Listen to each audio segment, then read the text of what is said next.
너 지금 나 무시하는 거야? 결혼도 못한 노처녀 주제에 내가 우습게 보여? 동창의 한복판, 회사 대표 부인 김경아의 손바닥이 혜진의 뺨을 후려쳤습니다. 모두가 숨을 죽인 그 순간 대형 로펌 변호사 은정이 조용히 자리에서 일어섭니다. 이 순간을 시작으로 24년간 쌓인 관계가 완전히 뒤집히기 시작합니다. 고등학교 때는 함께 맞기만 했지만 이번엔 다릅니다. 이제 은정에게는 법이라는 무기가 있으니까요. 사연 시작 전 구독과 좋아요 눌러주시고 지금 어디서 보고 계신지 댓글 남겨주시면 그곳으로 좋은 기운 가득 보내드리겠습니다. 혜진은 휴대폰을 보다가 멈췄습니다. 문자 하나. 고등학교 동창회 안내. 날짜, 장소, 시간만 적혀 있었습니다. 읽음 표시를 누르기도 전에 벌써 무거워졌어요. 동창회라는 단어만으로도 혜진의 하루는 망가졌습니다. 자리는 항상 비슷했죠. 처음엔 반갑다고 웃다가 곧 서로 비교하기 시작합니다. 누가 더 잘 사는지, 누가 더 안정적인지. 혜진은 항상 뒤로 밀려났어요. 혜진은 올해 42입니다. 그런데도 여전히 질문 앞에서는 설명이 필요한 나이죠. 왜 혼자 사는지, 왜 집을 나왔는지, 왜 부모님 곁에 없는지. 선택이 아니라 부족함처럼 들리는 질문들이었습니다. 혜진은 원래 부모님과 살았습니다. 오빠도 아직 결혼을 안 했지만 집안은 늘 오빠 중심이었어요. 오빠는 대기업에 다니고 생활비 챙기고 명절엔 봉투 쥐어주고 병원비도 냈습니다. 그래서 오빠가 미혼인 건 크게 문제가 아니었죠. 바빠서 그런 거지. 그 말로 충분했습니다. 문제는 혜진이었어요. 혜진은 혼자 벌어서 혼자 먹고 살 정도의 월급을 받았습니다. 넉넉하진 않았지만 게으르게 산 것도 아니었어요. 매일 출근하고 야근하고 아끼면서 살았죠. 그런데도 집에서는 늘 눈치가 보였습니다. 엄마는 괜찮다고 했지만 밥상에선 꼭 한마디씩 했어요. 그래도 시집은 가야지. 그 말들이 쌓였습니다. 그래서 혜진은 집을 나와버렸어요. 회사 근처 낡은 빌라 3층 원룸으로요. 엘리베이터도 없고 겨울엔 바람도 많이 들었지만 누가 뭐라 하지 않는 곳이었습니다. 설명하지 않아도 되는 곳이었죠. 혜진은 창가에 서서 문자를 다시 봤습니다. 동창회에는 안 가면 그만이지만 안 가면 또 이유를 대야 할 것 같았어요. 왜 안 왔냐고, 무슨 일 있냐고. 그게 더 피곤했습니다. 그때 현관에서 소리가 났습니다. 비밀번호 누르는 소리, 문 여는 소리. 은정이 들어왔어요. 은정은 혜진과 같은 학교, 같은 학년이었습니다. 고등학교 때부터 붙어 다니진 않았지만 이상하게 서로를 잘 알았죠. 말이 없어도 편했고 오랜만에 만나도 어색하지 않았습니다. 은정은 신발을 벗고 들어와 거실 불을 켰습니다. 화려하진 않았지만 늘 단정했어요. 말수가 적었고 어디서든 자기 자리를 아는 사람처럼 보였습니다. 혜진은 가끔 생각했어요. 같은 시간을 살았는데 왜 이렇게 다르게 살게 됐을까? 은정과 혜진은 서로를 의지했습니다. 자주 연락하진 않았지만 힘들 때 제일 먼저 떠오르는 얼굴이 서로였어요. 그 시작은 고등학교 2학년 때였습니다. 은정은 그때 왕따를 당했고 혜진이 은정 옆에 앉았습니다. 그날부터 둘 다 학교장으로 불리던 김경아에게 당했어요. 화장실에서 밀리고 가방이 던져지고 뒤에서 수군거리는 소리가 들렸습니다. 그렇게 1년 넘게 버텼습니다. 졸업 후 은정은 변호사가 됐습니다. 성공한 싱글이 됐고 이제 아무도 은정을 놀리지 못했어요. 하지만 혜진은 달랐습니다. 평범한 회사, 평범한 월급, 42에도 혼자. 은정은 멋있는 싱글이었지만 혜진은 결혼 못한 노처녀로 보였습니다. 같은 혼자인데 급이 달랐어요. 동창회는 혜진에게 그 차이를 계속 확인시키는 자리였습니다. 은정은 이제 괜찮아졌지만 혜진은 여전히 놀림감이었으니까요.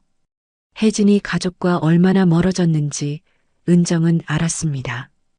혜진은 명절에도 잘 안 갔고 오빠와도 거의 연락을 안 했어요.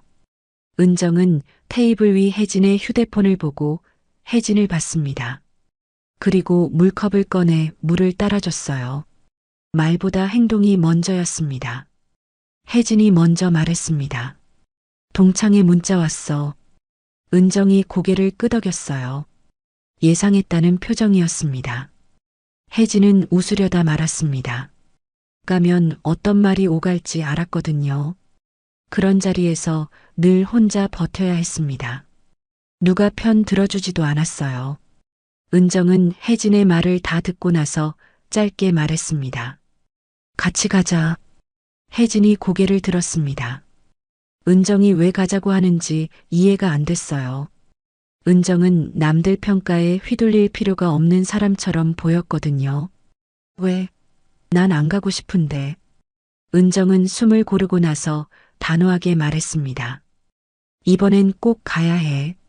동창회 가서 할 말이 있어. 너도 함께 있어줘. 혜진은 고개를 갸웃했습니다. 무슨 말인데? 거기 가서 얘기할게. 은정은 더 이상 말하지 않았어요. 하지만 혜진은 느낄 수 있었습니다. 뭔가 중요한 일이 있다는 걸. 그날 밤 혜진은 잠을 못 잤습니다. 천장을 보며 은정의 표정을 떠올렸어요. 이번엔 꼭 가야 해라고 말할 때 은정의 얼굴에는 뭔가 다른 게 있었습니다. 결심 같은 거. 은정은 뭔가 계획이 있는 걸까?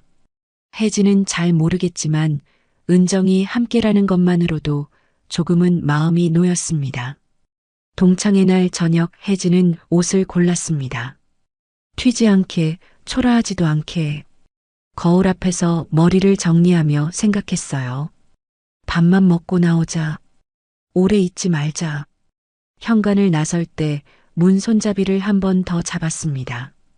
돌아가고 싶었지만 그때 복도 끝에서 엘리베이터가 열리며 은정이 나타났어요.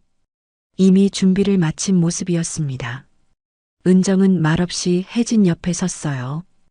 은정의 고급 외제차 안에서 두 사람은 거의 말을 하지 않았습니다. 도시는 퇴근 시간이라 붉은 불빛으로 가득했고 라디오에서 음악이 흘렀어요. 혜진은 창밖을 보며 마음을 다잡았습니다. 그냥 지나갈 거야. 아무 일도 없을 거야. 식당 앞에 도착했을 때 혜진의 발걸음이 멈췄습니다. 유리문 너머로 웃음소리가 들렸고 익숙한 이름들이 들렸어요. 혜진은 숨을 깊게 들이마셨습니다. 은정이 낮게 말했습니다. 괜찮아. 그 말이 이상하게 크게 들렸어요. 위로가 아니라 준비된 사람의 말 같았습니다. 은정은 오늘 단순히 옆에 서주러 온 게 아닌 것 같았어요. 문을 열고 들어서는 순간 혜진은 예감했습니다. 이 동창회는 지금까지와 다를 거라고. 은정은 왜 하필 지금, 왜 하필 이 동창회에 혜진과 함께 들어오기를 선택했을까요? 이 자리에서 무엇이 시작될까요? 식당 안으로 들어서니 이미 술판이 벌어져 있었습니다. 고기 굽는 냄새, 술 냄새가 섞였고 여기저기서 웃음소리가 터졌어요. 테이블마다 사람들이 빼곡했습니다. 우리 딸 이번에 의대 붙었어. 연대의대. 그래. 우리 아들은 카이스트 갔는데. 남편이 이번에 임원 승진했어. 드디어 임원이야. 자랑이 먼저였습니다. 빨리 결혼한 친구들은 이제 대학생 자녀를 둔 부모가 됐고 남편의 직급을 말하며 웃었어요. 혜진은 빈자리를 찾으려고 고개를 둘러봤습니다. 그런데 이상했어요. 사람들은 빼곡한데 한 곳만 횡했습니다. 테이블 끝자리. 그 앞에 두 자리가 비어 있었어요. 그 자리 맞은편에 김경아가 앉아 있었습니다. 김경아. 고등학교 때부터 지금까지 늘 사람들 중심에 있던 여자였어요. 2학년 때 은정을 괴롭혔고 은정 옆에 앉은 혜진도 함께 괴롭혔던 사람이죠. 졸업 후 모든 게 바뀌었습니다. 은정은 변호사가 됐고 김경아는 더 이상 은정한테 함부로 못했어요. 김경아도 나름 잘 됐습니다. 좋은 대학 나왔고 대기업 다니는 남자 만나 결혼했어요. 남편이 회사 차려서 대표가 됐죠. 그런데 혜진은요? 혜진은 여전히 만만했습니다. 평범한 회사, 평범한 월급, 42에 혼자. 김경아가 보기엔 여전히 그 자리에 있는 사람이었어요. 김경아는 변하지 않았거든요. 저 자리에 앉으면 김경아한테 시비 걸릴 수 있었어요. 누구든지요. 은정은 이제 변호사니까 김경아도 함부로 못합니다. 하지만 다른 사람들은 달랐어요. 특히 혜진은요. 김경아가 혜진을 보고 손짓했습니다. 야, 혜진아. 여기 앉아. 웃고 있었지만 눈은 안 웃었어요. 혜진은 멈칫했습니다. 은정이 혜진의 팔을 가볍게 잡았어요. 괜찮다는 듯이요. 두 사람은 김경아 맞은편에 앉았습니다. 김경아가 술잔을 들며 물었습니다. 혜진이는 요즘 뭐해? 회사 다녀. 아, 아직도 그 회사 다녀? 똑같네. 20년 전이나 지금이나. 김경아가 웃었습니다. 몇몇이 따라 웃었어요. 결혼은? 안 했어. 아직도 혼자야? 40 넘었는데? 혜진은 대답하지 않았습니다. 김경아가 몸을 앞으로 기울였습니다. 야, 솔직히 말해봐. 눈이 높아서 못 간 거야? 아니면 능력이 없어서? 주변에서 낮게 웃는 소리가 들렸습니다. 혜진은 여전히 대답하지 않았습니다. 대꾸할 가치도 없었어요. 김경아의 얼굴이 굳었습니다. 야, 내가 말하는데 왜 대답을 안 해? 지금 나 무시하는 거야? 혜진은 고개를 숙인 채 물잔만 잡고 있었습니다. 김경아가 목소리를 높였어요. 아, 이혜진. 내가 지금 말하잖아. 여전히 혜진은 대답하지 않았습니다. 김경아의 얼굴이 붉어졌어요. 너 진짜 결혼도 못한 주제에 어디서 건방져? 주변 사람들이 불편한 표정을 지었습니다. 누군가 말했어요. 야, 김경아. 그만해. 뭐? 내가 뭘 잘못했는데? 김경아는 더 화가 난 것 같았어요. 갑자기 자리에서 일어났습니다. 테이블을 돌아 혜진 쪽으로 성큼성큼 다가왔어요. 술 냄새가 확 풍겼습니다. 김경아가 혜진의 어깨를 잡았어요. 야, 이혜진. 내가 말하는데 왜 대답을 안 해? 혜진은 여전히 고개를 숙이고 있었습니다. 김경아가 혜진의 어깨를 흔들었어요. 아, 똑바로 봐. 혜진이 천천히 고개를 들었습니다. 그 순간 탁! 김경아의 손바닥이 혜진의 뺨을 후려쳤습니다. 혜진의 고개가 옆으로 돌아갔어요. 식당 안이 얼어붙었습니다. 고기 굽는 불판 소리도 숟가락 부딪히는 소리도 웃음도 한순간에 멎었어요. 혜진은 뺨을 감싸쥐었습니다. 뜨거웠어요. 예전에도 이런 순간이 있었어요. 고등학교 2학년 때, 3학년 때. 그때마다 그냥 참았어요. 이번에도 그럴 줄 알았습니다. 하지만 이번엔 달랐어요. 은정이 자리에서 일어났습니다. 급하게 일어나지 않았고 의자를 세게 밀지도 않았어요. 은정은 아주 천천히 그러나 분명하게 일어났습니다. 은정은 먼저 혜진 쪽으로 몸을 돌렸습니다. 괜찮아? 짧은 말이었지만 그 한마디에 혜진의 숨이 풀렸습니다. 은정은 혜진의 팔을 가볍게 잡았습니다. 여기 있다는 신호처럼요. 그 다음에야 은정은 김경아를 향해 몸을 돌렸습니다. 지금 한 거 폭행이야. 말투는 낮았고 또렷했습니다. 여기 사람 많고 다 봤어. 여기서 더 가면 일 커져. 은정은 협박하지 않았습니다. 그저 상황을 정확히 설명했을 뿐이었어요. 하지만 그 설명은 김경아에게 충분히 닿았습니다. 김경아의 얼굴이 순식간에 굳었어요. 주변을 둘러봤습니다. 아까까지 웃던 얼굴들이 더 이상 안 웃고 있었어요. 김경아는 입을 열려다 말았습니다. 장난이었어라는 말이 목 끝까지 올라왔지만 그 말이 통하지 않을 거라는 것도 동시에 알았어요. 김경아는 결국 아무 말도 안 하고 자리에 앉았습니다. 식당 안에는 어색한 정적이 흘렀습니다. 누군가 조심스럽게 말을 꺼냈습니다. 일단 좀 진정하자. 덥자는 말이었어요. 이런 자리는 늘 그렇게 끝나니까요. 은정은 혜진을 살폈습니다. 괜찮아?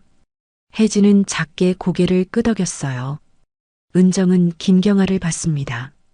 더 이상 이러지 마. 김경아는 입을 열려다 말았습니다. 은정 앞에서는 함부로 못했어요. 식당 안에 어색한 정적이 흘렀습니다. 그때 은정이 숟가락을 내려놨습니다. 소리가 작았는데도 잘 들렸어요. 사람들이 은정을 봤습니다. 은정은 잠시 숨을 고르고 나서 입을 열었습니다. 그나저나 나 결혼해.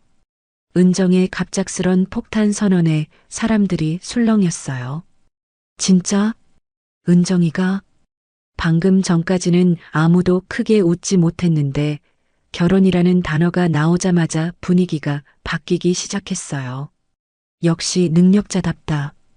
근데 진짜 의외다. 은정이가 결혼을 하다니. 사람들은 다시 웃기 시작했습니다. 그리고 질문이 나왔어요. 상대가 누구야? 호기심이었지만 사실은 확인이었습니다. 어느 집안인지, 어떤 사람인지, 얼마나 번듯한지. 은정은 바로 대답하지 않았습니다. 테이블을 천천히 둘러봤어요.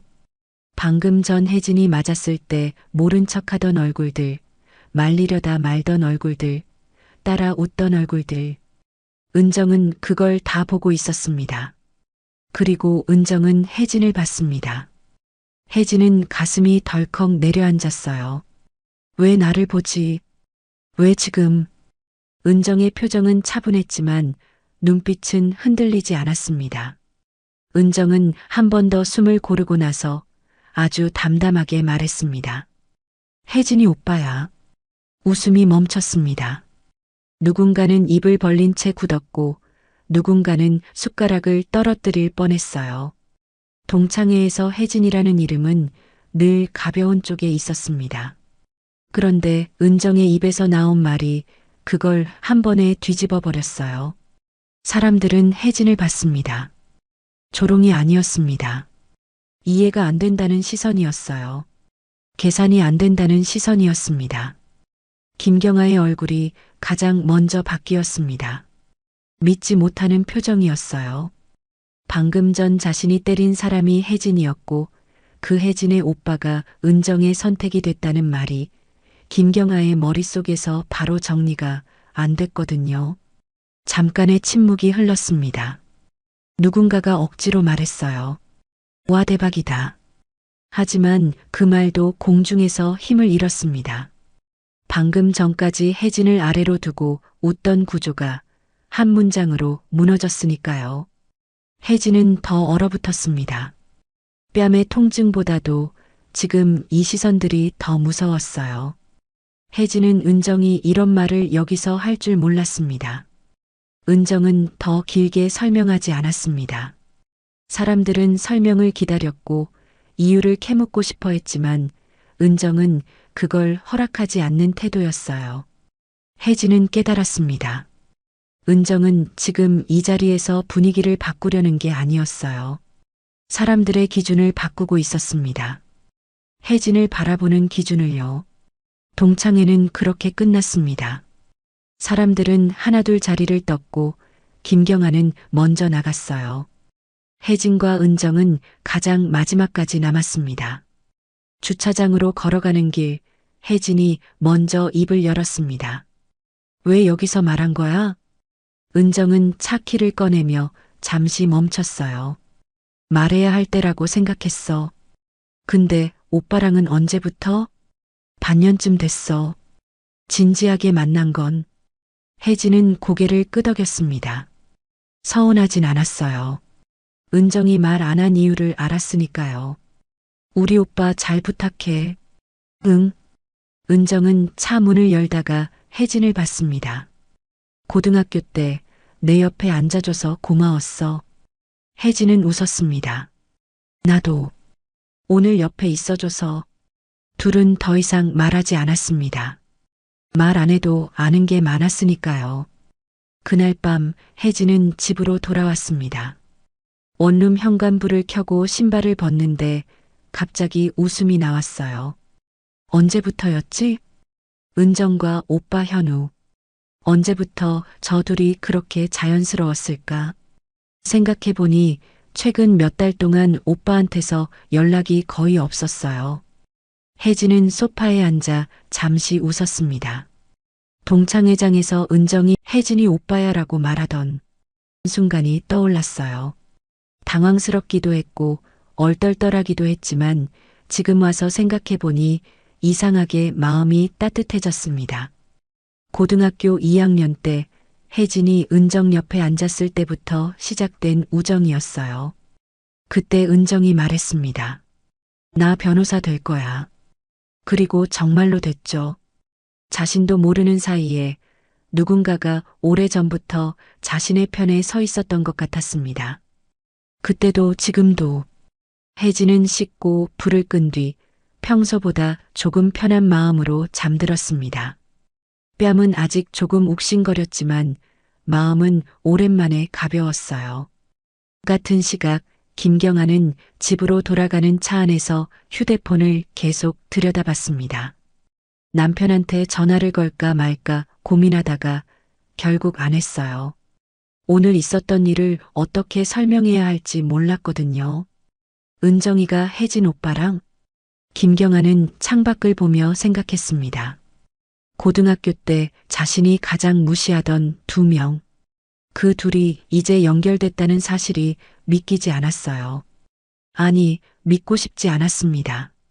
그리고 무엇보다 오늘 자신이 혜진의 뺨을 때렸다는 사실이 자꾸 떠올랐어요. 괜찮겠지. 다들 못 본 척할 거야. 김경아는 그렇게 생각하며 스스로를 안심시켰습니다. 하지만 김경아는 아직 몰랐습니다.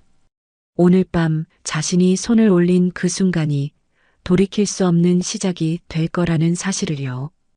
그리고 그 끝이 어디로 향할지 아직은 아무도 몰랐습니다. 동창회가 끝난 지 일주일이 지났습니다. 은정의 일상은 다시 빠르게 돌아가고 있었죠. 아침부터 회의, 상담, 서류 검토, 전화. 로펌의 하루는 늘 비슷했습니다. 그날 오후 비서가 상담 일정을 하나 가져왔습니다. 변호사님, 3시에 상담 하나 잡혔습니다. 회사 내부 직원분이시고요. 익명 요청하셨습니다. 무슨 사건이라고? 정확하진 않은데 횡령 관련해서 억울하게 책임을 뒤집었을 것 같다고 하셨어요. 급하다고 하시더라고요. 은정은 고개를 끄덕였습니다. 이런 상담은 드물지 않았어요. 겉으로 멀쩡해 보이는 회사일수록 내부는 더 복잡한 경우가 많으니까요. 특히 내부 직원이 직접 변호사를 찾는다는 건 이미 회사 안에서 누군가 책임을 떠안기 시작했다는 신호였습니다. 오후 3시 상담실 문이 열리고 한 남자가 들어왔습니다. 40대 초반쯤 되어 보였어요. 얼굴은 피곤했고 눈 아래 다크서클이 진했습니다. 양복은 단정했지만 넥타이가 약간 비뚤어져 있었어요. 손에 든 서류 봉투가 조금 떨리고 있었습니다. 은정은 자리를 권하고 물 한 잔을 건넸습니다. 천천히 말씀하세요. 제가 듣겠습니다. 남자는 한참을 망설이다가 입을 열었습니다. 저는 회계팀 과장입니다. 이름은 김태성이라고 합니다. 남자는 숨을 깊게 들이마셨습니다. 회사에서 문제가 생겼습니다. 횡령이요. 그런데 그게 제가 한 게 아니에요. 저는 지시받은 대로 처리했을 뿐인데 이제 와서 모든 책임을 저한테 떠넘기려고 합니다. 은정은 메모를 시작했습니다. 구체적으로 어떤 지시를 받으셨죠? 대표님이 직접 아니, 처음엔 직접 지시하지 않았습니다. 재무이사를 통해서 지시가 내려왔어요. 이 거래처로 송금 처리해라. 이 계좌로 입금 확인만 하고 장부는 이렇게 처리해라. 이런 식으로요. 그 지시가 문제가 있다는 걸 알고 계셨나요? 남자는 고개를 떨궜습니다. 처음엔 몰랐습니다.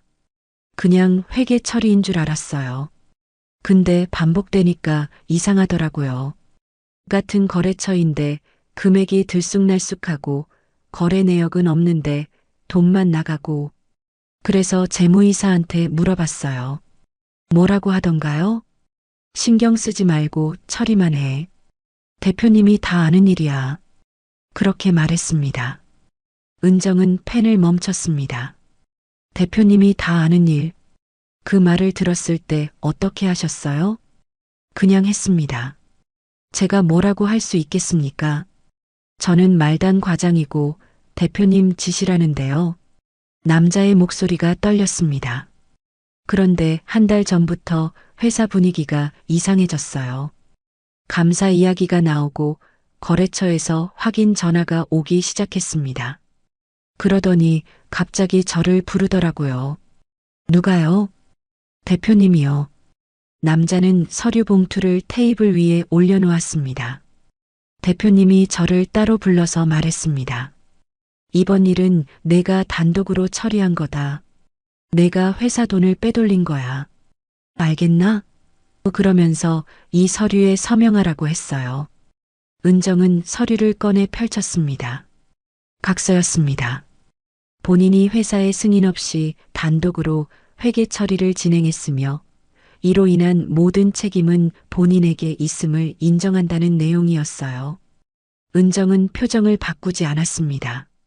서명하셨습니까? 아니요. 안 했습니다.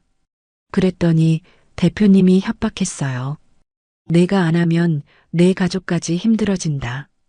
조용히 책임지고 나가면 합의금 줄게. 안 그러면 형사 고소할 거다. 그렇게 말했습니다. 남자의 손이 떨렸습니다.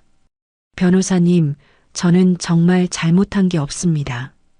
시키는 대로 했을 뿐이에요. 근데 이제 와서 제가 다 뒤집어 쓰라고 하니 너무 억울합니다. 은정은 잠시 침묵했습니다. 이런 사건은 수없이 봤어요. 횡령은 늘 비슷한 구조를 가집니다. 돈이 움직이고 책임자가 필요해지고 그 책임자는 가장 약한 위치에 있는 사람이 됩니다. 증거가 있으신가요? 네, 있습니다. 남자는 서류 봉투에서 USB를 꺼냈습니다. 여기 모든 메일이 들어 있습니다. 재무이사가 보낸 지시 메일, 대표님이 참조로 들어간 결제 문서, 그리고 실제 돈이 오간 계좌 내역까지 전부 백업했습니다. 은정은 USB를 받아들었습니다. 다른 증거는요? 녹음 파일도 있습니다. 대표님이 저를 불러서 협박하던 내용을 몰래 녹음했어요. 불법인 건 아는데 그래도 남겨놔야 할 것 같아서요. 은정은 고개를 끄덕였습니다. 잘하셨습니다. 그런데 왜 지금 오신 겁니까? 한 달 전에 이미 협박을 받으셨다면서요. 남자는 잠시 말을 멈췄다가 힘겹게 말했습니다. 일단 시간을 끌었습니다. 서명은 안 한다고 버텼어요. 그랬더니 회사에서 저를 대기 발령시켰습니다. 그리고 어제 경찰에서 연락이 왔어요. 경찰에서요? 네. 횡령 혐의로 고소장이 접수됐다고 하더라고요. 출석 요구서가 곧 나올 거라고 했습니다. 은정은 펜을 놓았습니다. 회사에서 먼저 고소를 한 겁니까? 그런 것 같습니다. 제가 각서에 서명을 안 하니까 아예 저를 범인으로 만들어버린 거죠. 은정은 잠시 생각했습니다. 이건 단순한 사건이 아니었어요. 회사가 내부 직원을 희생양으로 삼아서 실제 범죄자를 숨기려는 전형적인 구조였습니다. 그리고 그 중심에 대표가 있었죠. 회사 이름이 뭡니까? 남자는 잠시 망설이다가 대답했습니다. 해선산업입니다. 은정의 손이 잠깐 멈췄습니다. 해선산업. 어디서 들어본 이름이었어요. 아주 낯설진 않은데 그렇다고 자주 마주친 이름도 아니었습니다. 은정은 침착하게 물었습니다. 대표 이름은요? 이준호입니다. 그 순간 은정의 머릿속에서 퍼즐이 맞춰졌습니다. 이준호, 해선산업. 일주일 전 동창회에서 김경아가 자랑처럼 말했던 내용이 떠올랐어요. 우리 남편 회사 요즘 잘 되고 있어. 거래처도 늘고 작년엔 매출 2배로 올랐다니까. 어느 회사야? 해선산업. 남편이 대표야. 이준호. 혹시 들어봤어? 은정은 표정을 바꾸지 않았습니다. 하지만 내면에서는 모든 것이 빠르게 연결되고 있었어요. 김경아의 남편, 해선산업 대표 이준호, 그리고 지금 눈앞에 있는 이 남자가 말하는 횡령 사건. 은정은 남자를 똑바로 봤습니다. 지금부터 제가 하는 말 잘 들으세요. 남자는 긴장한 표정으로 고개를 끄덕였습니다. 첫째, 회사 내부에서 단독 행동하지 마세요. 누구한테도 이 상담 내용을 말하지 마시고 평소처럼 행동하세요. 네. 둘째, 연락은 모두 기록으로 남기세요. 메일, 문자, 모든 것. 대면 대화는 가능하면 녹음하시고요. 알겠습니다. 셋째, 경찰 출석 요구가 오면 바로 연락하세요. 혼자 가지 마시고 제가 동행하겠습니다. 남자의 눈에 희망이 보였습니다. 그럼 변호사님이 제 사건을 맡아주시는 건가요? 은정은 잠시 침묵했습니다. 이 사건을 맡는다는 건 단순한 변호가 아니었어요. 김경아 남편과 정면으로 맞서는 것이고 어쩌면 혜진과 관련된 문제까지 복잡하게 얽힐 수도 있었습니다. 하지만 은정은 이미 결심하고 있었습니다. 변호사는 사건을 선택할 때 감정으로 움직이지 않습니다. 하지만 동시에 억울한 사람을 외면하지도 않죠. 은정은 고개를 끄덕였습니다. 맞겠습니다. 남자는 고개를 숙이며 말했습니다. 감사합니다. 정말 감사합니다. 은정은 남자를 보내고 나서 혼자 상담실에 남았습니다. 테이블 위에는 USB와 서류들이 놓여 있었어요. 은정은 USB를 집어들고 천천히 손바닥 위에서 굴렸습니다. 해선산업. 이준호. 은정은 창밖을 봤습니다. 일주일 전 동창회에서 김경아가 혜진의 뺨을 때렸을 때 은정은 생각했습니다. 이 사람들은 변하지 않았구나. 고등학교 때부터 지금까지 김경아는 여전히 약한 사람을 짓밟았고 자신은 안전하다고 생각했어요. 그리고 그 남편도 똑같았습니다. 회사 안에서 가장 약한 사람에게 책임을 떠넘기고 자신은 빠져나가려 했죠. 은정은 USB를 서랍에 넣었습니다. 이건 우연이 아니었어요. 하지만 은정은 복수를 위해 이 사건을 맡은 게 아니었습니다. 그저 억울한 사람을 지키는 게 변호사의 일이니까요. 그리고 그 과정에서 진실이 드러난다면 그건 세상이 선택하는 거였습니다. 은정은 노트북을 켜고 해선산업을 검색했습니다. 회사 홈페이지가 나왔어요. 깔끔한 디자인, 화려한 소개 문구. 신뢰와 혁신으로 함께 성장하는 기업이라는 슬로건이 적혀 있었습니다. 은정은 씁쓸하게 웃었습니다. 신뢰. 그 단어가 지금 얼마나 공허하게 들리는지 이준호는 알고 있을까요? 은정은 화면을 끄고 자리에서 일어났습니다. 이제 시작이었습니다. 증거를 모으고 사실관계를 정리하고 내부 고발자를 보호하는 일. 그리고 그 끝에서 진짜 책임져야 할 사람이 누구인지 밝혀내는 일. 은정은 창밖을 보며 생각했습니다. 이번엔 다르게 끝날 거야. 고등학교 때는 그냥 참았습니다. 졸업하고 나서야 달라질 수 있었죠. 하지만 지금은 달랐어요. 은정은 더 이상 참는 학생이 아니었습니다. 법을 아는 변호사였고 증거로 말하는 사람이었어요. 그리고 이번에는 김경아와 그 남편이 선택한 방식이 그들을 어디로 데려가는지 정확히 보여줄 생각이었습니다. 벌을 주기 위해서가 아니라 그저 진실을 드러내기 위해서요. 은정은 사무실 문을 나서며 비서에게 말했습니다. 해선산업 관련 자료 전부 찾아주세요. 회사 등기부터 최근 3년간 재무제표, 거래처 목록까지 전부요. 알겠습니다. 급한 건가요? 네. 최대한 빨리요. 은정은 복도를 걸으며 휴대폰을 꺼냈습니다.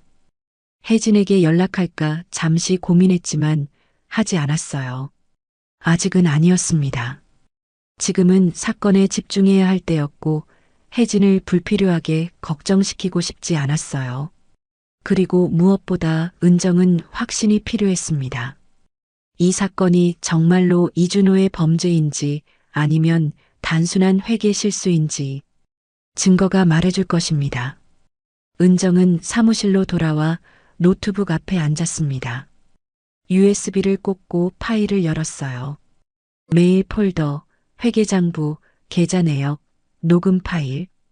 은정은 하나씩 열어보기 시작했습니다. 그리고 파일을 열수록 은정의 표정은 점점 더 굳어졌습니다. 이건 단순한 횡령이 아니었어요. 조직적이고 계획적이고 오래전부터 준비된 범죄였습니다. 은정은 화면을 보며 조용히 중얼거렸습니다. 이준호 씨, 당신은 지금 아주 큰 실수를 하고 있어요. 그리고 다음 파일을 열었습니다. 이 사건의 진실은 이제 막 드러나기 시작했습니다. 은정은 사무실 문을 잠그고 노트북 앞에 앉았습니다. 밤 10시. 로펌은 조용했어요. 은정은 김태성 과장이 준 USB를 꽂았습니다. 파일이 열렸어요. 메일 폴더, 회계자료, 녹음 파일. 은정은 가장 오래된 메일부터 열기 시작했습니다. 첫 번째 메일. 2021년 1월. 이준호가 재무이사에게 보낸 메일이었어요. 은정은 천천히 읽었습니다. 이번 분기부터 일부 거래는 별도로 처리하겠습니다. 은정의 눈썹이 올라갔어요. 아래 거래처 세 곳으로 송금하되 실제 거래 내역은 별도 파일로 관리하십시오. 은정은 펜을 들었습니다. 별도로 처리, 별도 파일로 관리. 이상한 표현이었어요. 정상적인 거래라면 굳이 별도로 할 이유가 없었습니다. 은정은 다음 메일을 열었습니다. 재무이사가 김태성에게 보낸 메일. 대표님 지시사항입니다. 이 거래처들로 매월 송금하되 실제 계약서는 없으니 금액만 맞춰서 처리하십시오. 은정은 그 문장에 밑줄을 그었습니다. 계약서 없음. 계약서 없이 돈을 보낸다? 은정은 고개를 저었습니다. 이건 정상적인 거래가 아니었어요. 은정은 계속 메일을 열었습니다. 2021년, 2022년, 2023년. 해마다 비슷한 내용이 반복됐어요. 그런데 금액이 점점 커졌습니다. 처음엔 월 2천만 원, 1년 후엔 월 4천만 원, 2년 후엔 월 6천만 원. 은정은 계산기를 꺼냈습니다. 4년이면 대략 얼마나 될까? 손가락이 숫자를 눌렀습니다. 결과가 나왔어요. 약 48억. 은정은 숨을 깊게 들이마셨습니다. 48억이 회사에서 빠져나갔다는 뜻이었어요. 은정은 다음 폴더를 열었습니다. 회계자료. 엑셀 파일이 열렸어요. 해선산업 계좌에서 나간 돈의 목록이었습니다. 거래처 이름이 적혀 있었어요. 대한컨설팅, 글로벌랜드, 미래기획. 은정은 이 회사 이름들을 인터넷에 검색했습니다. 대한컨설팅 검색 결과 없음. 글로벌랜드 검색 결과 없음. 미래기획 마이너스 검색 결과 없음. 은정은 눈을 가늘게 떴어요. 실제로 존재하지 않는 회사들. 은정은 국세청 사이트에 접속했습니다. 사업자 등록 조회 메뉴를 클릭했어요. 회사명을 하나씩 입력했습니다. 대한컨설팅 대표자 이준호, 글로벌랜드 대표자 김경아, 미래기획 대표자 이준호. 은정의 손이 멈췄습니다. 김경아 이름이 나왔어요. 은정은 화면을 다시 확인했습니다. 글로벌랜드 대표자 김경아, 설립일 2021년 1월. 은정은 사업장 주소를 받습니다. 서울시 강남구 아파트 주소였어요. 은정은 그 주소를 포털 사이트에 검색했습니다. 대치동 고급 아파트, 시세 25억. 은정은 모든 게 연결되는 걸 느꼈습니다. 이준호는 가짜 회사를 만들었어요. 자기 이름으로 2개, 아내 김경아 이름으로 하나. 그리고 해선산업에서 그 가짜 회사들로 돈을 보냈습니다. 장부상으로는 컨설팅 용역비. 하지만 실제로는 자기 주머니로 들어간 돈이었어요. 그 돈으로 강남 아파트를 샀습니다. 은정은 잠시 생각했습니다. 그런데 이 돈은 세금 신고를 했을까? 은정은 다시 계좌 내역을 봤습니다. 유령회사에서 이준호 개인 계좌로 들어간 돈. 4년간 약 40억 이상. 이 정도 금액이면 소득세만 해도 10수억 원이 나와야 정상이었어요. 은정은 메모했습니다. 개인소득 신고 여부 확인 필요. 탈세 가능성 높음. 이준호는 단순히 회사 돈을 가져간 게 아니었습니다. 정당한 절차 없이 빼돌렸고 세금도 내지 않았어요. 그리고 그 과정에서 회사 자금이 고갈되면서 직원들 월급이 밀리고 협력업체 대금도 지급되지 않았습니다. 은정은 다음 폴더를 열었습니다. 2024년 10월 28일. 은정은 이어폰을 꽂고 재생 버튼을 눌렀습니다.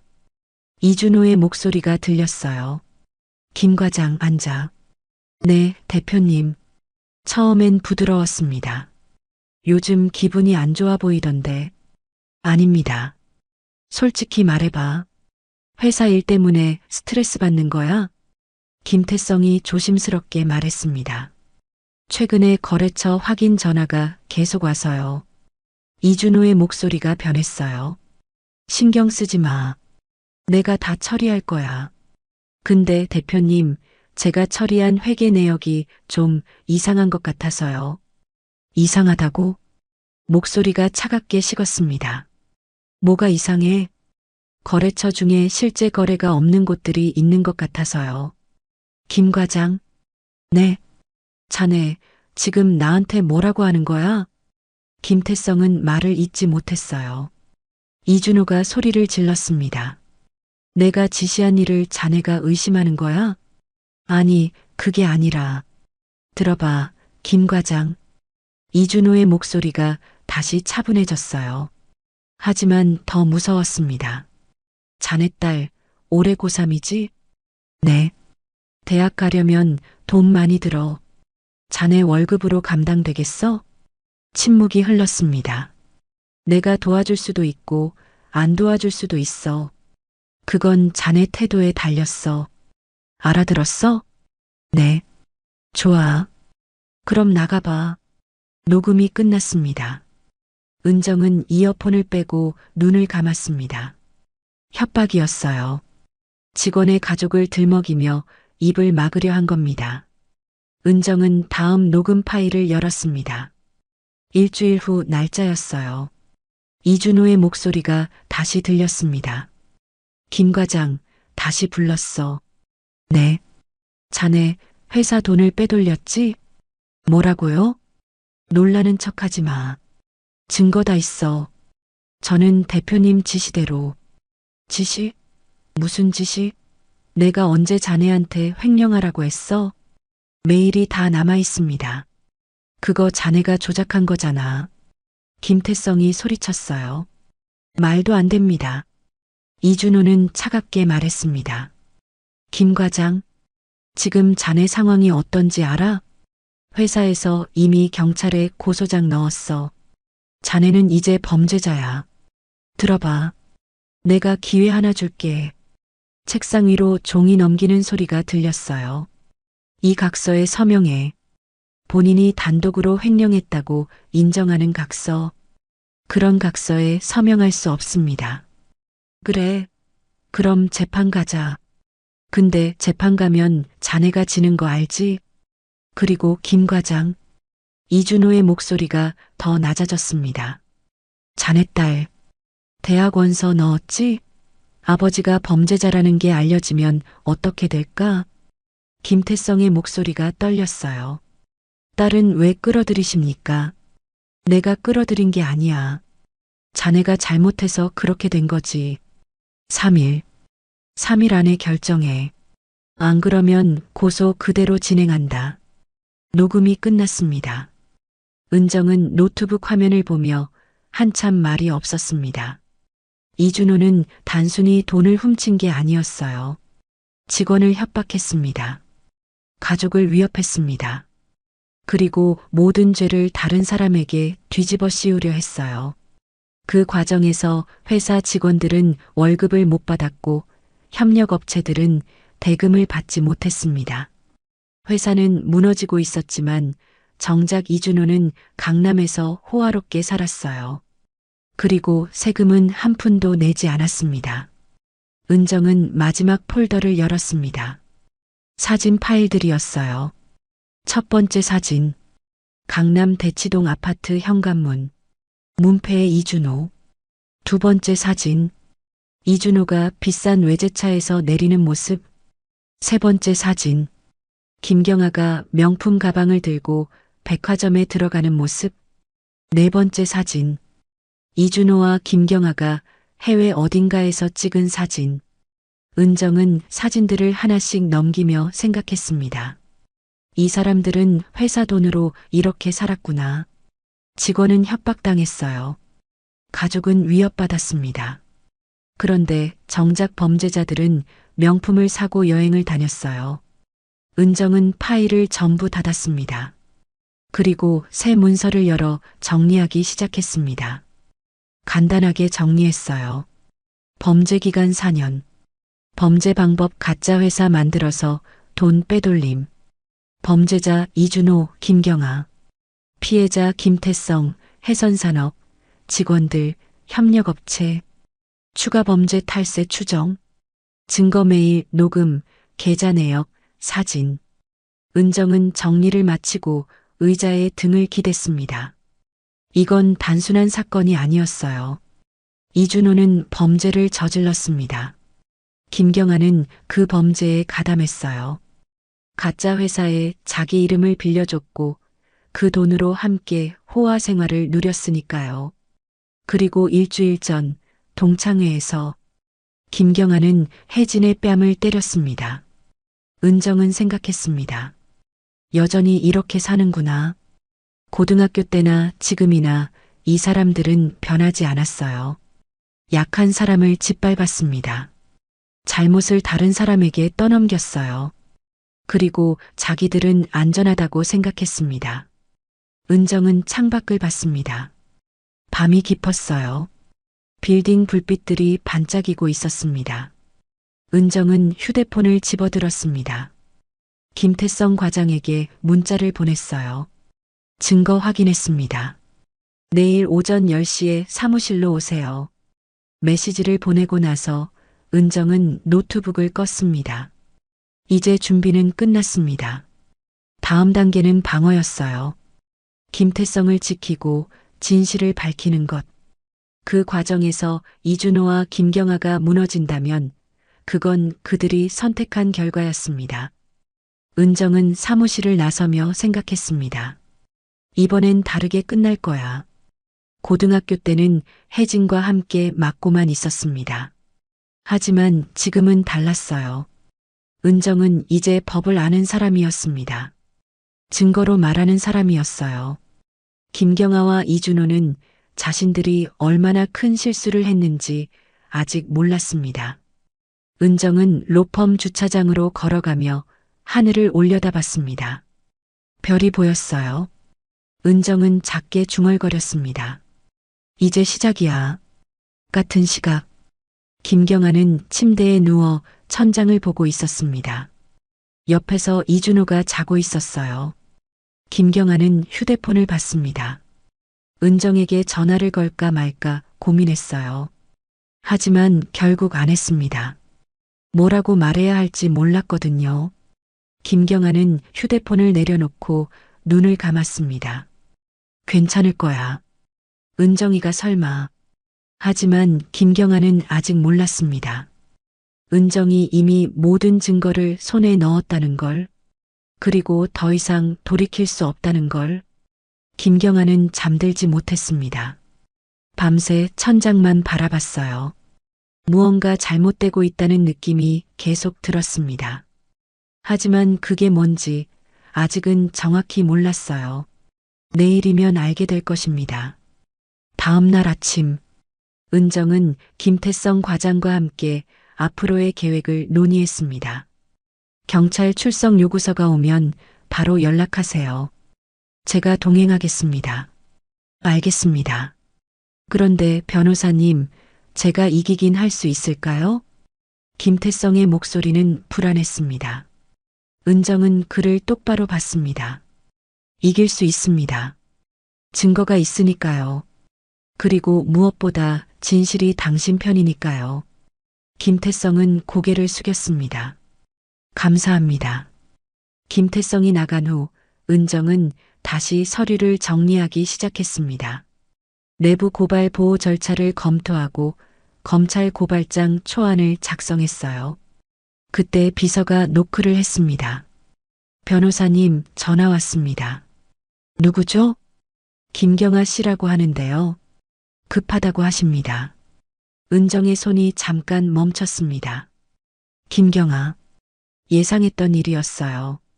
이준호가 조사받기 시작하면 김경아가 움직일 거라는 건 알고 있었습니다. 은정은 차분하게 말했습니다. 전화 연결해 주세요. 잠시 후 전화기에서 김경아의 목소리가 들렸습니다. 은정아? 목소리는 밝았지만 어딘가 긴장되어 있었어요. 응, 나야. 오랜만이네. 은정의 목소리는 평소와 다르지 않았습니다. 갑자기 전화해서 미안. 그런데 우리 좀 만날 수 있을까? 무슨 일인데? 응, 그냥 할 얘기가 좀 있어서. 동창회 이후로 못 만났잖아. 밥이나 한번 먹자. 은정은 짧게 침묵했습니다. 김경아는 밥 먹자고 했지만 실제로는 다른 이유가 있다는 걸 은정은 알았어요. 좋아. 언제? 오늘 저녁 어때? 6시에 강남역 근처 카페에서 만나자. 알았어. 위치 보내줘. 응, 고마워. 그럼 저녁에 봐. 전화가 끊겼습니다. 은정은 수화기를 내려놓고 창밖을 봤습니다. 김경아가 움직이기 시작했습니다. 저녁 6시. 은정은 강남역 근처 조용한 카페에 도착했습니다. 김경아는 이미 와 있었어요. 창가 자리에 앉아서 휴대폰을 보고 있었습니다. 김경아는 은정을 보고 손을 흔들었습니다. 은정아, 여기. 은정은 김경아 맞은편에 앉았습니다. 김경아는 여전히 화려했어요. 명품 가방, 명품 시계, 깔끔한 메이크업. 하지만 눈가에는 약간의 피로가 보였습니다. 커피 시킬까? 뭐 마실래? 아메리카노. 김경아가 주문을 하고 나서 잠시 어색한 침묵이 흘렀습니다. 커피가 나왔고 김경아가 먼저 입을 열었습니다. 은정아, 요즘 어때? 바쁘지? 응, 좀 바빠. 로펌 생활 힘들지 않아? 밤샘 많이 한다며? 괜찮아. 익숙해. 김경아는 커피를 한 모금 마셨습니다. 그리고 조금 더 진지한 표정으로 말했습니다. 있잖아, 은정아. 내가 오늘 너 부른 이유가 있어. 응, 알아. 김경아는 잠깐 놀란 표정을 지었습니다. 알아? 내가 그냥 밥 먹자고 부를 사람 아니잖아. 김경아는 잠시 말을 멈췄다가 작게 웃었습니다. 역시 은정이네. 눈치 빠르긴. 김경아는 주변을 둘러보고 목소리를 낮췄습니다. 있잖아, 우리 남편 회사 일 때문에 그런데. 해선산업? 김경아의 눈이 커졌습니다. 어떻게 알아? 알게 됐어. 김경아는 잠시 당황했지만 곧 평정을 되찾았습니다. 그럼 얘기가 빠르네. 은정아, 사실은 우리 남편 회사에서 직원 한 명이 문제를 일으켰어. 회사 돈을 횡령한 거야. 은정은 아무 말 없이 김경아를 봤습니다. 김경아는 계속 말했습니다. 그 직원이 변호사를 선임했다는데 혹시 내가 맡은 거 아니야? 맞아. 내가 맡았어. 김경아는 잠시 숨을 들이마셨습니다. 은정아, 그 직원 말 믿으면 안 돼. 그 사람이 진짜로 회사 돈 빼돌린 거야. 증거도 다 있고, 나도 증거 봤어. 그래, 그럼 알겠네. 그 사람이 얼마나 나쁜 놈인지. 은정은 커피를 한 모금 마셨습니다. 경아야, 내가 본 증거는 내가 말하는 것과 좀 다르더라. 김경아의 얼굴이 굳었습니다. 뭐가 다른데? 내가 본 증거로는 횡령한 사람이 내 남편이야. 김경아는 잠시 말을 잇지 못했습니다. 뭐라고? 이준호 대표가 유령회사 3개를 만들어서 회사 돈을 빼돌렸어. 4년 동안 약 48억. 그중 하나는 내 명의로 된 회사고. 김경아의 얼굴이 창백해졌습니다. 그건 오해야. 내가 그런 거 몰랐어. 몰랐다고 해도 내 명의로 회사가 만들어졌고 내 명의 계좌로 돈이 들어왔어. 그리고 그 돈으로 너희가 강남 아파트 샀잖아. 김경아는 손을 떨며 커피잔을 내려놨습니다. 은정아, 들어봐. 나는 정말 몰랐어. 남편이 그런 짓 하는 줄 몰랐다고. 그래. 은정의 목소리는 차가웠습니다. 그럼 글로벌랜드라는 회사 이름 들어본 적 없어? 김경아는 대답하지 못했습니다. 내 명의로 된 회사야. 사업자 등록증에 내 이름 있어. 그리고 그 회사 계좌로 매달 4천만 원씩 돈이 들어왔어. 4년 동안. 김경아는 입술을 깨물었습니다. 나는 그냥 남편이 서류에 서명하라고 해서 했어. 무슨 회사인지도 몰랐어. 서명했으면 알았던 거야. 은정아. 김경아의 목소리가 커졌습니다. 주변 사람들이 잠깐 쳐다봤어요. 김경아는 목소리를 낮췄습니다. 은정아, 제발. 이 사건에서 손 떼줘. 우리 남편이 지금 얼마나 힘든지 알아? 회사가 무너지고 있어. 거래처는 다 끊기고 직원들은 다 나가고. 그건 내 남편이 한 짓 때문이야. 아니야. 그 직원이 조작한 거라고. 경아야. 은정의 목소리는 낮았지만 단호했습니다. 나는 증거를 봤어. 내 남편이 보낸 메일, 직원 협박한 녹음 파일, 계좌 내역 전부. 이건 조작이 아니야. 사실이야. 김경아는 잠시 말을 잇지 못했습니다. 그러다 갑자기 표정이 바뀌었어요. 은정아, 우리 고등학교 때부터 친구잖아. 친구? 은정은 씁쓸하게 웃었습니다. 경아야, 고등학교 때 내가 나한테 뭐 했는지 기억해? 김경아는 잠시 당황했습니다. 그건 애들 장난이었잖아. 우리 어렸으니까. 장난? 은정의 목소리가 조금 높아졌습니다. 너는 나를 1년 넘게 괴롭혔어. 혜진이도 같이. 그게 장난이야? 김경아는 고개를 떨궜습니다. 미안해. 진심이야. 그때는 내가 철이 없었어. 그래. 그때는 철이 없었지. 근데 일주일 전에는 뭐였어? 김경아는 고개를 들었습니다. 일주일 전 동창회에서 혜진이 뺨 때린 거 김경아의 얼굴이 굳었습니다. 그건 내가 술을 좀 마셔서. 술 마셨다고 사람 때려도 돼? 김경아는 대답하지 못했습니다. 은정은 계속 말했습니다. 경아야, 너는 변하지 않았어. 고등학교 때나 지금이나. 약한 사람은 괴롭히고 자기는 안전하다고 생각하지. 은정아, 내 남편도 마찬가지야. 회사에서 가장 약한 직원한테 책임 떠넘기고 자기는 빠져나가려고 했어. 너희는 똑같아. 김경아는 눈물이 글썽였습니다. 은정아, 제발. 나 좀 도와줘. 내가 잘못했어.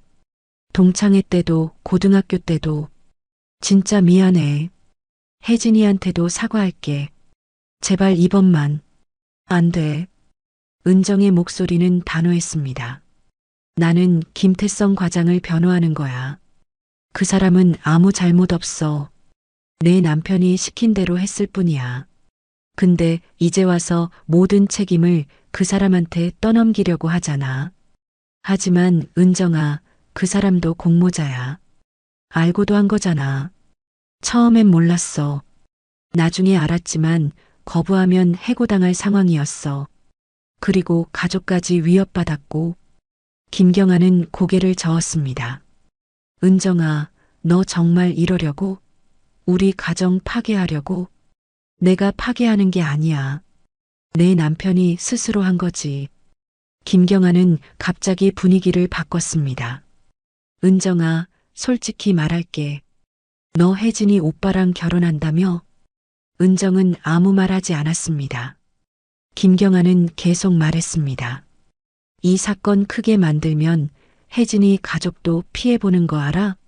혜진이 오빠가 내 약혼자인데 내가 그 가족 친구 남편을 법정에 세우면 혜진이네 가족 입장에서도 곤란하잖아. 그건 내가 걱정할 일이 아니야. 은정아. 김경아는 테이블을 손으로 쳤습니다. 너 진짜 이러려고? 내가 지금 무릎 꿇고 빌었잖아. 그런데도 안 들어줄 거야? 은정은 침착하게 말했습니다. 경아야, 내가 무릎 꿇는다고 해서 진실이 바뀌는 건 아니야. 내 남편은 범죄를 저질렀고 그 책임은 져야 해. 김경아는 눈물을 닦으며 일어섰습니다.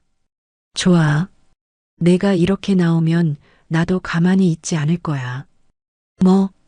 우리 남편 변호사도 있어. 그리고 우리한테도 증거 있어. 그 직원이 실제로 돈 받은 증거. 그거 조작이잖아. 조작이든 아니든 법정 가면 알겠지. 그리고 은정아, 너도 조심해. 내가 이 사건 맡으면서 혜진이네 가족이랑 이해관계가 얽혀 있는 거 문제될 수도 있어. 협박하는 거야? 협박 아니야. 충고야. 김경아는 가방을 집어들고 일어섰습니다. 우리 다음에 법정에서 보자. 그때 누가 이기는지 보자고. 김경아는 카페를 나갔습니다.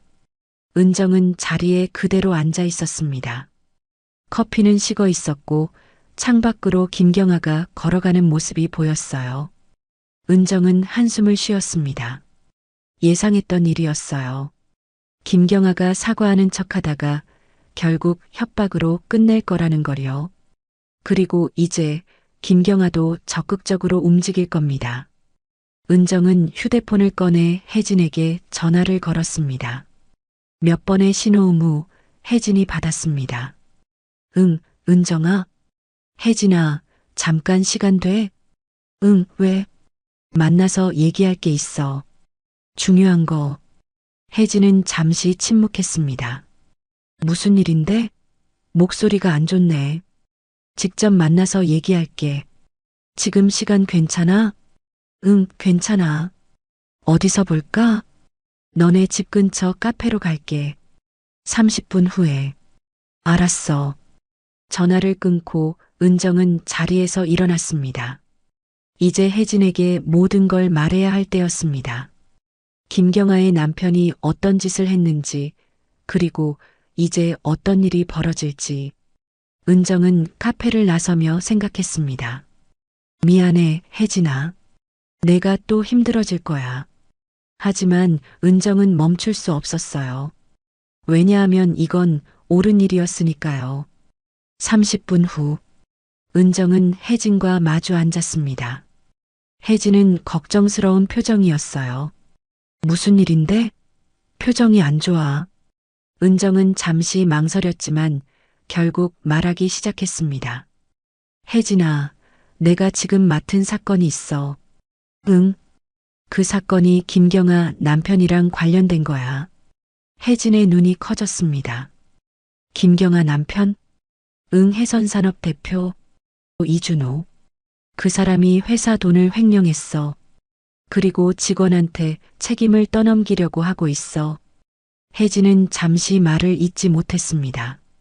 그래서 내가 그 직원 변호하는 거야? 응. 혜진은 천천히 고개를 끄덕였습니다. 알겠어. 혜진아, 미안해. 이 사건 때문에 내가 곤란해질 수도 있어. 김경아가 아마 내한테도 연락할 거야. 그리고 혜진은 은정의 말을 끊었습니다. 은정아. 응? 내가 옳다고 생각하는 일에 나는 괜찮아. 은정은 혜진을 봤습니다. 혜진은 웃고 있었어요. 고등학교 때 내가 내 옆에 앉아줬잖아. 이번엔 내가 내 옆에 있을게. 은정은 눈시울이 붉어졌습니다. 고마워, 혜진아. 뭐가? 우리 친구잖아. 두 사람은 잠시 말없이 앉아 있었습니다.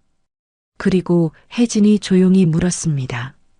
그런데 은정아, 진짜 이길 수 있어? 은정은 고개를 끄덕였습니다. 응, 증거가 있으니까. 그리고 무엇보다 은정은 혜진을 똑바로 봤습니다. 진실이 우리 편이니까. 혜진은 웃었습니다. 그럼 됐어. 힘내. 은정도 웃었습니다. 이제 진짜 싸움이 시작될 겁니다. 하지만 은정은 혼자가 아니었어요. 혜진이 있었고, 진실이 있었고, 증거가 있었습니다. 그리고 그게 전부였습니다. 김경아와의 만남 다음 날, 은정은 사무실에서 긴급 전화를 받았습니다. 변호사님, 큰일 났습니다. 김태성의 목소리였어요. 떨리고 있었습니다. 무슨 일입니까? 회사에서 제 집에 사람을 보냈습니다. 아내를 협박하고 갔어요. 은정의 표정이 굳었습니다. 지금 어디 계십니까? 집에 있습니다. 제가 지금 갑니다. 아무데도 가지 마시고 기다리세요. 은정은 서류를 챙겨 들고 사무실을 나섰습니다. 1시간 후, 은정은 김태성의 집 앞에 도착했습니다. 작은 빌라 3층이었어요. 초인종을 누르자 문이 열렸습니다. 김태성의 얼굴은 창백했고 눈은 빨갛게 충혈되어 있었어요. 변호사님, 들어오세요. 거실에는 김태성의 아내가 앉아 있었습니다. 눈이 빨갛게 부어 있었어요. 울었던 것 같았습니다. 안녕하세요. 저는 변호사 최은정입니다. 안녕하세요. 아내는 작은 목소리로 인사했습니다. 은정은 소파에 앉으며 물었습니다. 무슨 일이 있었는지 말씀해 주시겠어요? 김태성이 먼저 말했습니다. 오늘 오전 10시쯤 회사 사람 2명이 집에 왔습니다. 저는 없었고 아내만 집에 있었어요. 그 사람들이 뭐라고 했습니까? 김태성의 아내가 떨리는 목소리로 말했습니다. 처음엔 남편 좀 만나러 왔다고 했어요. 남편 없다고 했더니 저한테 말을 전해달라고 했습니다.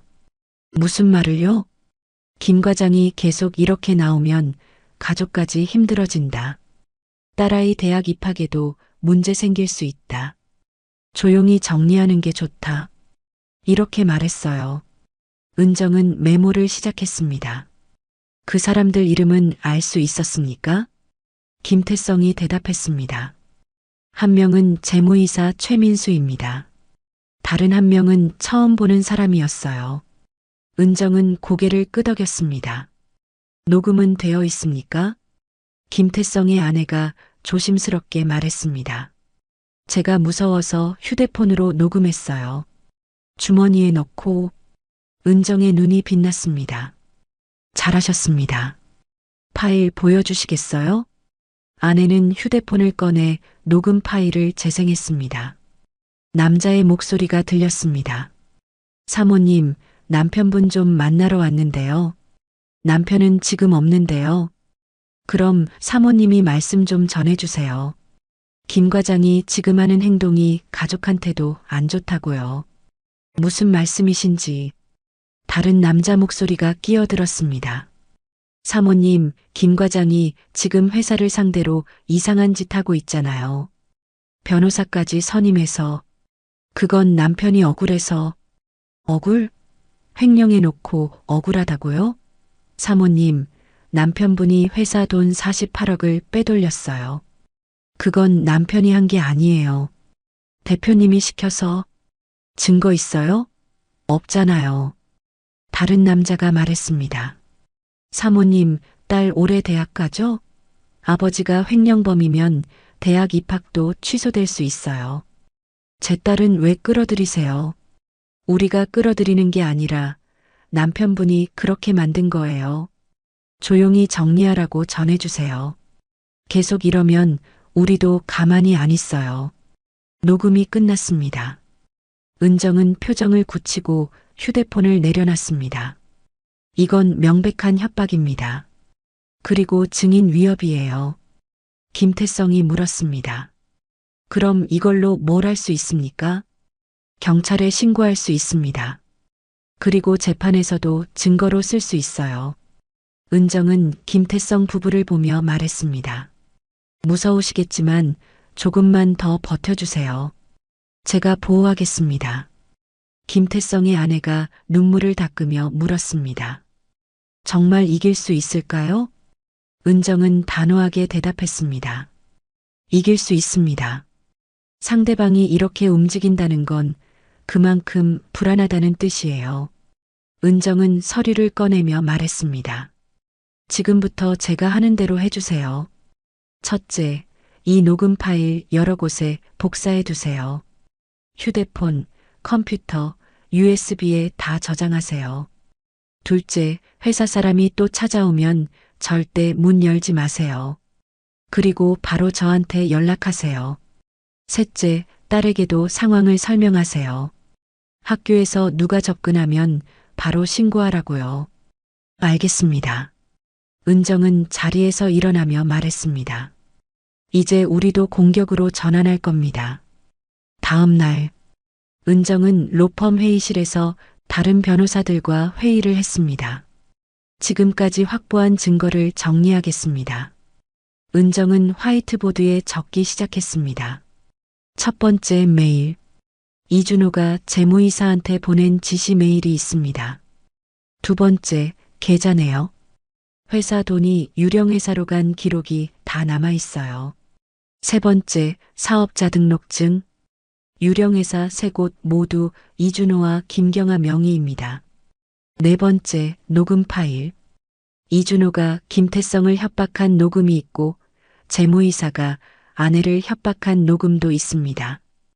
다섯 번째, 사진. 이준호와 김경아가 호화롭게 산 증거 사진들이 있어요. 다른 변호사가 물었습니다. 이 정도면 충분한데 더 필요한 게 있습니까? 은정은 고개를 끄덕였습니다. 결정적인 증거가 하나 더 필요합니다. 무엇입니까?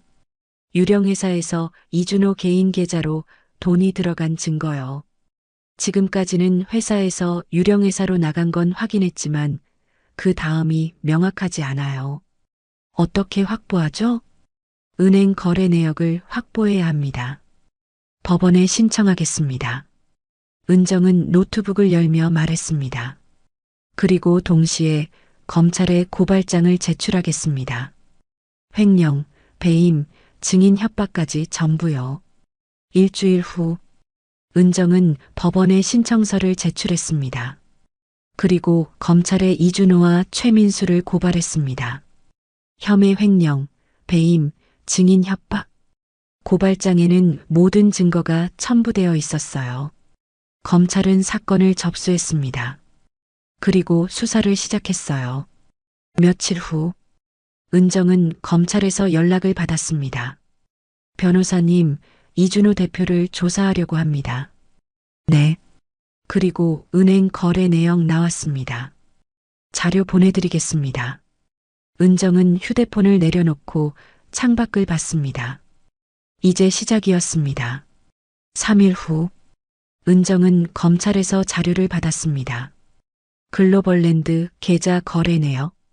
은정은 파일을 열었습니다. 돈이 들어온 내역. 해선산업에서 매달 2천만 원씩 입금. 돈이 나간 내역. 이준호 개인 계좌로 매달 1,800만 원씩 출금. 은정은 숨을 깊게 들이마셨습니다. 완벽했습니다. 회사에서 유령회사로 돈이 들어갔어요. 유령회사에서 이준호 개인 계좌로 돈이 나갔습니다. 그리고 그 돈으로 무엇을 샀는지도 다 나와 있었어요. 아파트 계약금, 자동차 구매, 명품 구매, 해외여행, 모든 돈의 흐름이 추적됐습니다. 은정은 이 자료를 출력했습니다. 그리고 중요한 부분에 형광펜으로 표시했어요. 이제 이준호는 빠져나갈 수 없었습니다. 그날 저녁, 은정은 김태성을 불렀습니다. 과장님, 좋은 소식입니다. 무슨 소식입니까? 결정적인 증거를 확보했습니다. 이제 상대방은 변명할 수 없어요. 김태성의 눈에 희망이 보였습니다. 정말입니까? 네. 조만간 검찰에서 이준호 대표를 조사할 겁니다. 그리고 아마도 구속될 거예요. 김태성은 눈물을 글썽이며 말했습니다. 변호사님, 정말 감사합니다. 은정은 고개를 저었습니다. 아직 끝난 게 아닙니다. 재판은 시작도 안 했어요. 하지만 가장 어려운 고비는 넘었습니다. 김태성이 나간 후 은정은 혼자 사무실에 남았습니다. 책상 위에는 두꺼운 서류가 쌓여 있었어요. 은정은 그 서류를 보며 생각했습니다. 이제 곧 끝날 거야. 고등학교 때 은정은 김경아에게 맞으면서도 아무것도 못했습니다. 졸업하고 나서야 벗어날 수 있었죠. 일주일 전 동창회에서 김경아는 또 혜진을 때렸습니다. 여전히 변하지 않았어요. 하지만 이번에는 달랐습니다. 은정은 이제 법을 아는 사람이었습니다. 증거를 가진 사람이었어요. 그리고 옳은 일을 할 수 있는 힘을 가진 사람이었습니다. 은정은 노트북을 끄고 자리에서 일어났습니다. 내일부터는 더 바빠질 겁니다. 검찰 조사, 영장 청구, 법원 출석. 하지만 은정은 준비되어 있었습니다. 같은 시각, 이준호는 집에서 변호사와 통화하고 있었습니다. 변호사님, 검찰에서 저를 조사하겠다는데요? 네, 내일 오전 10시에 출석하라고 나왔습니다. 이거 심각한 겁니까? 변호사는 잠시 침묵했습니다. 대표님, 솔직히 말씀드리면 상황이 좋지 않습니다. 왜요? 상대방이 증거를 많이 확보한 것 같습니다. 메일, 녹음, 계좌 내역 상당히 구체적인 증거들이요. 이준호는 얼굴이 창백해졌습니다. 그럼 저는 어떻게 됩니까? 최선을 다해 변호하겠습니다. 하지만 대표님, 각오는 하셔야 할 것 같습니다. 각오요? 구속될 수도 있습니다. 전화가 끊어졌습니다. 이준호는 휴대폰을 떨어뜨릴 뻔했어요. 옆에 있던 김경아가 물었습니다. 무슨 얘기야? 나 구속될 수도 있대.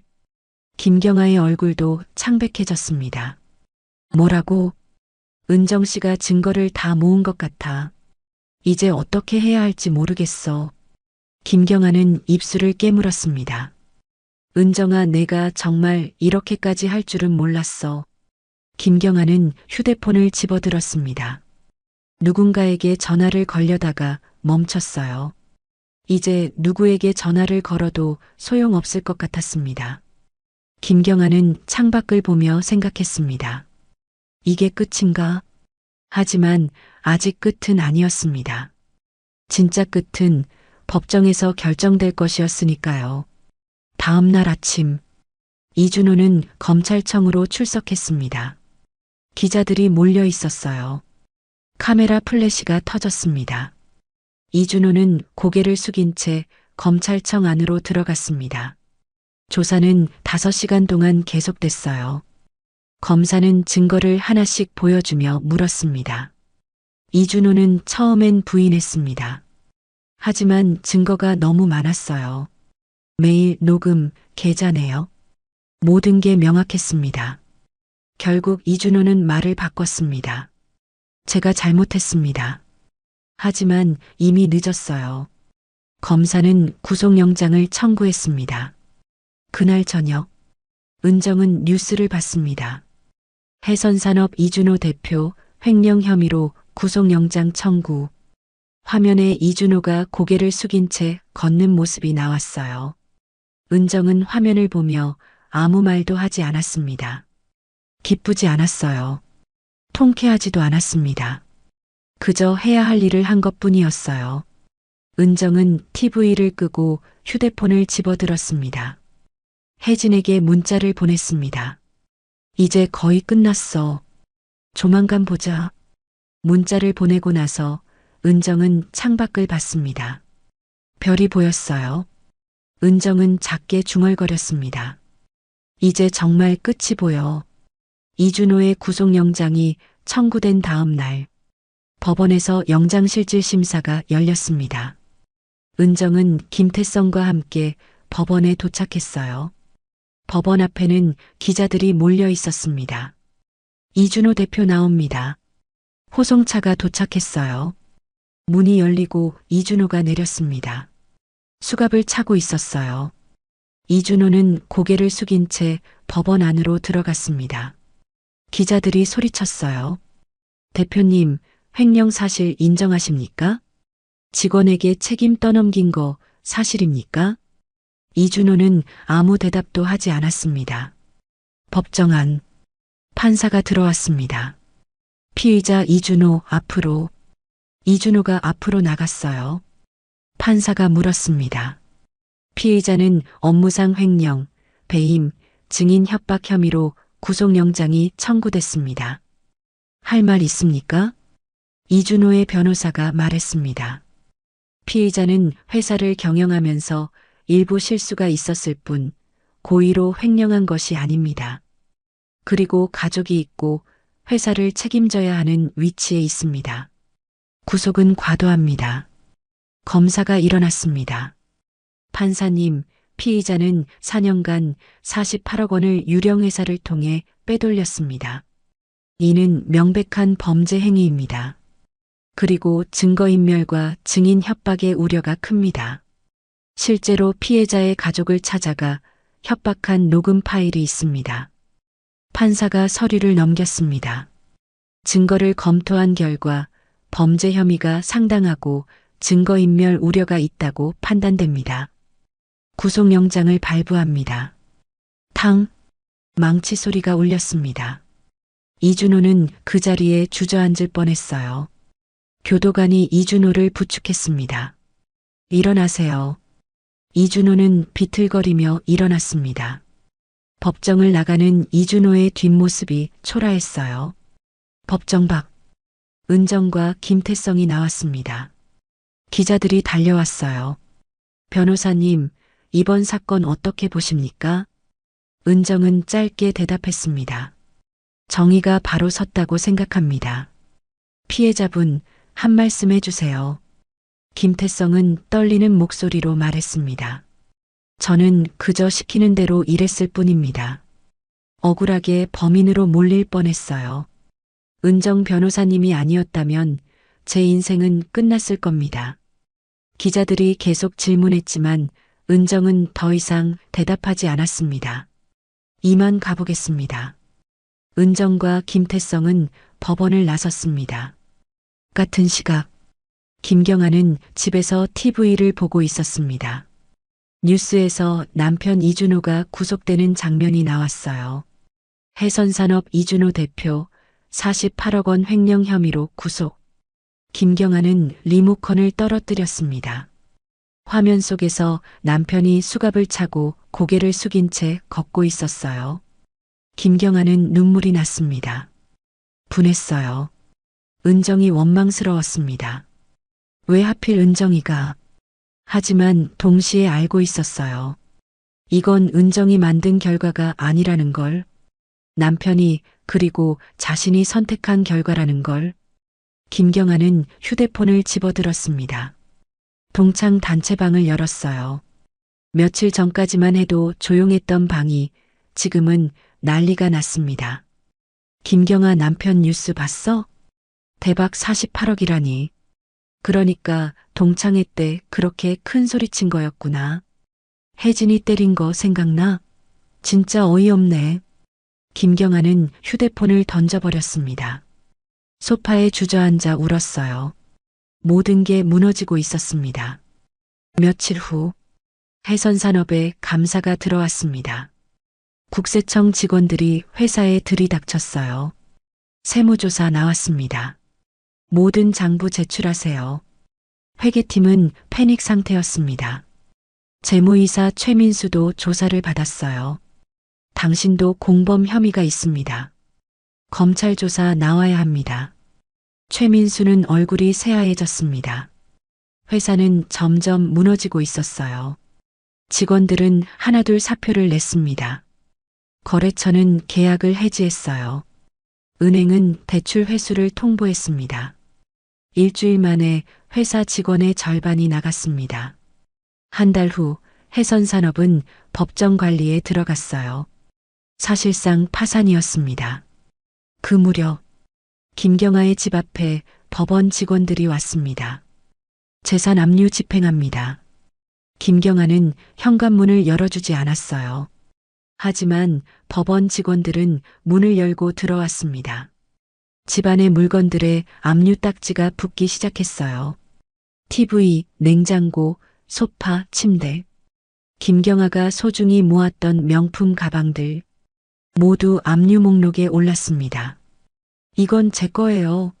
남편이 산 게 아니에요. 김경아가 소리쳤지만 소용없었어요. 범죄 수익으로 구매한 것으로 추정됩니다. 모두 압류 대상입니다. 김경아는 바닥에 주저앉았습니다. 법원 직원들은 계속 일했어요. 강남 아파트도 압류됐습니다. 김경아는 한 달 안에 집을 비워야 했어요. 모든 게 사라지고 있었습니다. 같은 시각, 혜진은 회사에서 일하고 있었습니다. 휴대폰이 울렸어요. 은정에게서 온 문자였습니다. 혜진아, 오늘 저녁 시간 돼? 할 얘기가 있어. 혜진은 답장을 보냈습니다.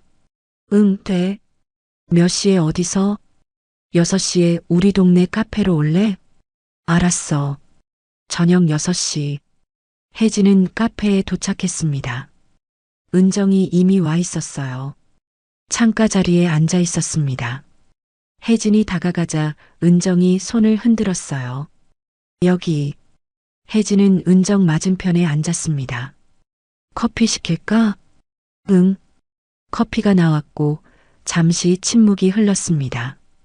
은정이 먼저 입을 열었습니다. 혜진아, 다 끝났어.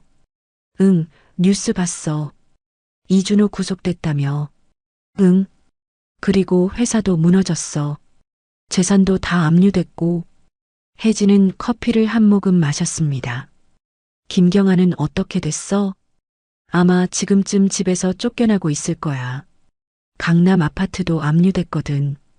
혜진은 아무 말도 하지 않았습니다. 은정이 물었습니다. 기분이 어때? 혜진은 잠시 생각했습니다. 잘 모르겠어. 통쾌하지는 않아. 그냥 묘한 기분이야. 나도 그래. 은정은 창밖을 봤습니다. 있잖아, 혜진아. 나는 복수하려고 한 게 아니었어. 알아. 그냥 억울한 사람을 지키려고 했을 뿐이야. 그 과정에서 진실이 드러난 거고. 혜진은 고개를 끄덕였습니다. 은정아. 응? 고마워. 동창회 때도 지금도. 은정은 웃었습니다. 뭐가? 우리 친구잖아. 두 사람은 잠시 말없이 앉아 있었습니다. 편안한 침묵이었어요. 혜진이 조심스럽게 물었습니다. 그런데 은정아, 이제 재판 시작하는 거야? 응. 다음 달에 첫 공판이 열려. 형량은 얼마나 나올까? 은정은 잠시 생각했습니다. 횡령 규모가 크고 직원 협박까지 있으니까 최소 5년은 받을 거야. 혜진은 고개를 끄덕였습니다. 그럼 한동안 못 나오겠네. 응. 그리고 혜진아. 응. 너도 이제 괜찮아질 거야. 혜진은 은정을 봤습니다. 무슨 말이야? 동창회에서 김경아가 널 때렸잖아. 그것도 폭행이야. 고소할 수 있어. 혜진은 고개를 저었습니다. 아니야. 그건 됐어. 왜? 그 앤 이미 충분히 벌 받은 것 같아. 남편 구속되고 재산 다 잃고 집에서 쫓겨나고 내가 더 할 필요는 없을 것 같아. 은정은 혜진을 보며 미소 지었습니다. 역시 혜진이답다. 뭐가? 착해. 혜진은 손사래를 쳤습니다. 착한 게 아니라 그냥 피곤한 거야. 두 사람은 웃었습니다. 그날 밤, 김경아는 텅 빈 거실에 홀로 앉아 있었습니다. 가구는 다 나갔어요. 명품 가방들도 다 압류됐습니다. 남은 건 텅 빈 공간뿐이었어요. 김경아는 휴대폰을 봤습니다. 은정의 번호가 화면에 떠 있었어요. 전화를 걸까 말까 고민했습니다. 하지만 결국 안 했어요. 뭐라고 말해야 할지 몰랐거든요. 미안하다고? 용서해달라고? 이미 늦었습니다. 김경아는 휴대폰을 내려놓고 창밖을 봤습니다. 강남의 야경이 보였어요. 한때는 자랑스러웠던 풍경이었습니다. 하지만 이제 한 달 후면 이곳을 떠나야 했어요. 김경아는 눈물을 닦았습니다. 내가 어떻게 이렇게 됐지? 고등학교 때부터 지금까지 김경아는 늘 남을 깔보며 살았어요. 은정을 괴롭혔고 혜진을 무시했습니다. 그리고 그게 당연하다고 생각했어요. 자기는 특별하고 다른 사람들은 아니라고. 하지만 지금은 모든 게 뒤집혔습니다. 김경아가 가장 무시했던 사람들이 이제는 당당하게 서 있었어요. 그리고 김경아는 모든 걸 잃었습니다. 김경아는 소파도 없는 바닥에 누웠습니다. 천장을 보며 생각했어요. 이게 벌인가? 하지만 누구를 원망할 수도 없었습니다. 이건 남편이 한 짓이었고 자신도 거기에 가담했으니까요. 그리고 무엇보다 고등학교 때부터 지금까지 자신이 남들에게 한 짓들이 돌아온 것 같았어요. 김경아는 눈을 감았습니다. 잠은 오지 않았지만 그냥 눈을 감고 있었습니다. 내일은 또 어떤 일이 벌어질까? 김경아는 알 수 없었습니다. 은정과 만난 뒤 혜진은 원룸에 돌아와 소파에 앉았습니다. 휴대폰을 보니 오빠에게서 문자가 와 있었어요. 혜진아, 이번 주말에 집에 올 수 있어? 은정이랑 결혼 날짜 잡았어. 같이 얘기하자. 혜진은 웃으며 답장을 보냈습니다. 응, 갈게. 혜진은 휴대폰을 내려놓고 창밖을 봤습니다. 낡은 빌라 3층에서 보이는 풍경은 화려하지 않았어요. 하지만 혜진은 이제 이 풍경이 싫지 않았습니다. 여기가 자신의 자리였고 자신의 공간이었으니까요.